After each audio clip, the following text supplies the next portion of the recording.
حضرت امام حسین علیہ السلام کا گھوڑا کوئی عام گھوڑا نہیں تھا، اسے رسول پاک صلی اللہ علیہ وآلہ وسلم کی طرف سے لقب خاص ذوالجناح عطا ہوا۔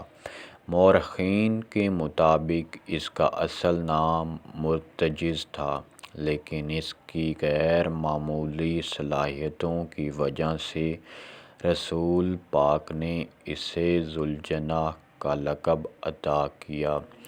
جسمانی ساخت کے حوالے سے یہ دوسرے جانوروں سے بہت مختلف تھا۔ اس کے ماتھے پر ایک چمکدار ابھار تھا۔ ایسے گھوڑے حضرت سلیمان علیہ السلام کے پاس موجود تھے جن کے ماتھے پر ابھار یا سینگ ہوتے تھے اور ان کے پر ہوتے اور طاقت پرواز بھی رکھتے۔ بعض روایات کے مطابق وہ گھوڑے جن تھے جو حضرت سلیمان علیہ السلام کے بعد ناپید ہو گئے۔ حضور پاک صلی اللہ علیہ وآلہ وسلم نے فرمایا، ذوالجناح کی منسوبت ایسے گھوڑوں سے ہے جن میں طاقت پرواز تھی۔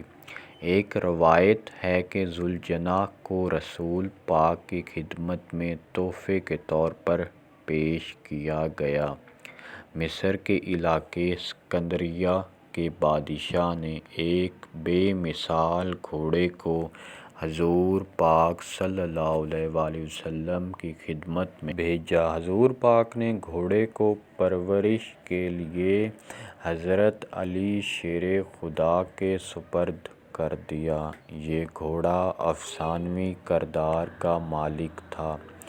بہت سارے لوگوں نے اسے گرفتار کرنے کی کوشش کی لیکن سب ناکام لوٹے۔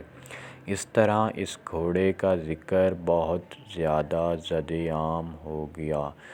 ایک دفعہ بادشاہ مکوکس نے اپنے کارندے کو اس گھوڑے کو پکڑنے کے لیے بھیجا۔ اس کے کارندوں نے گھوڑے کو پکڑ لیا لیکن گھوڑے نے ان کو اپنے اوپر سوار نہ ہونے دیا۔ مکوکس بادشاہ نے گھوڑے کو واپس حضور کی طرف روانہ کر دیا۔ اسکندریہ سے مدینے کے راستے میں بہت سارے لوگوں نے اسے پکڑنے کی کوشش کی لیکن سب ناکام ہوئے۔ جب یہ گھوڑا حضور صلی اللہ علیہ وآلہ وسلم کی خدمت میں حاضر ہوا تو حضور پاک نے اس کی گردن پر ہاتھ پھیرا تو گھوڑے کی منہ زوری تابعداری میں بدل گئی۔ حضور پاک نے اس وقت اس کا نام ذوالجناح رکھا اور اس کی رسی مولا علی کے ہاتھ دے دی۔ حضرت امام حسین علیہ السلام جب بہت چھوٹے تھے، آپ تب سے اس گھوڑے میں دلچسپی لینے لگ گئے۔ ایک دن حضرت امام حسین حضور پاک کے پاس تشریف لائے تو نبی پاک نے حضرت امام حسین علیہ السلام سے پوچھا کہ کیا آپ اس گھوڑے پر سواری کرنا چاہیں گے؟ تو حضرت امام حسین نے جواب دیا، جی نانا جان۔ نبی کریم نے اس وقت کہا، حسین علیہ السلام، یہ وہ گھوڑا ہے جو میدان کربلا میں تمہاری سواری اور مددگار ہوگا۔ اس کے بعد نبی کریم نے وہ گھوڑا حضرت امام حسین علیہ السلام کو تحفے میں دے دیا۔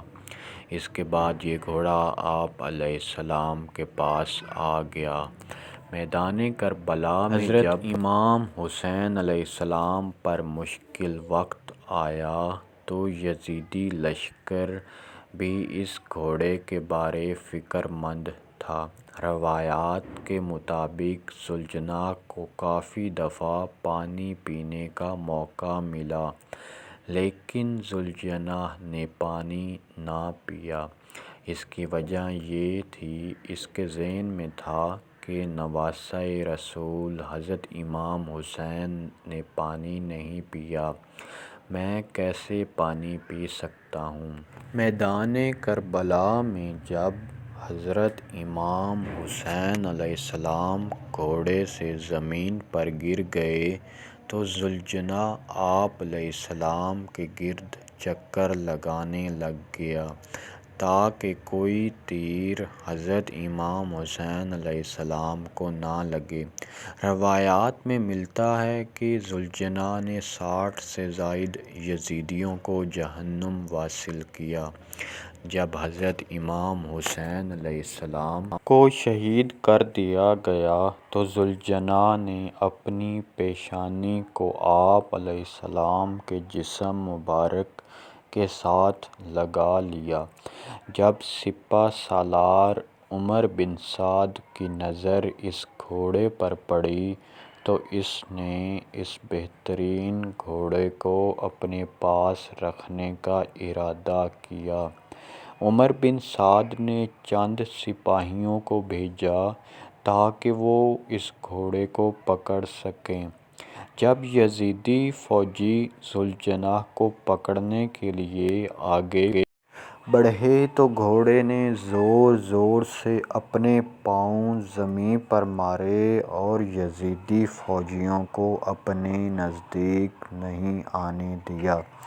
یہ دیکھ کر عمر بن سعد نے کہا، گھوڑے کو اپنے حال پر ہی چھوڑ دو۔ پھر وہ گھوڑا حضرت حسین علیہ السلام کے پاس آ کر آنسو بہانے لگ گیا۔